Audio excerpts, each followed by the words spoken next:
কোনো মসজিদে যদি ফরজ সালাতের পর মুনাজাত নামক বিদআত চালু থাকে, সহি মানহাজের আলেম সেই মুনাজাত করে বলে ইমামতি নিয়েছে, সেটি কি জায়েজ আছে?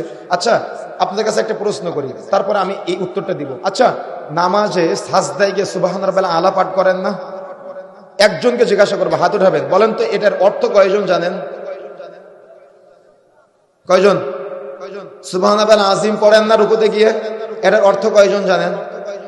দেখেন, তাহলে কেউ জানে না। বুঝতে পেরেছেন? আমাদের উচিত হলো নামাজের মধ্যে দোয়া করা। আজানের শুরু থেকে সালাম ফেরানোর আগ পর্যন্ত পুরো নামাজটা হলো দোয়া করার জায়গা। কিন্তু আপনি সাজদায় গিয়ে কি পড়েন জানেন না, রুকুতে কি পড়েন জানেন না, নামাজের মধ্যে কি পড়েন জানেন না, যার কারণে নামাজ পড়ে আপনার বাংলা নতুন করে দোয়া করা লাগে। কথা বুঝতে পেরেছেন? এভাবে দোয়া রাসূলুল্লাহ সাল্লাল্লাহু আলাইহি ওয়াসাল্লাম করেন নাই, সাহাবায়ে কেরাম করেন নাই।